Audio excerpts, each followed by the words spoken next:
هو في لكنات في اللغة الإيطالية طبعا، زي ما عرفنا مع بعض إن في لكنات في اللغة الإيطالية.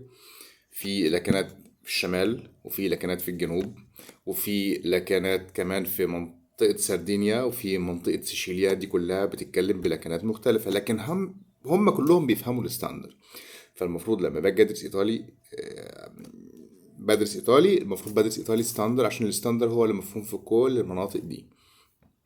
اي حد بيتكلم ايطالي بيكلمه ستاندر بيفهمني، مش بس جوه ايطاليا، حتى المناطق اللي بتتكلم ايطالي بره ايطاليا حتى، لان طبعا جنوب سويسرا بيتكلم ايطالي، بس طبعا بلكنه مختلفه طبعا عن الايطالي اللي هو بتاع المناطق المعينه في ايطاليا. فهم كلهم بيفهموا الستاندر. طب لو انا عايز اتكلم ايطالي كل الناس تفهمني، سواء بتاع الشمال في جنوب في ايطاليا، او في جنوب ايطاليا، او في سيشيليا، او في سردينيا، او السويسريين بتوع جنوب سويسرا انهم بيتكلموا ايطالي، فلازم اكلمهم ايطالي ستاندر. وده اللي احنا بنتعلمه مع بعض. احنا بنتعلم مع بعض ايطالي ستاندر، مش لكنات.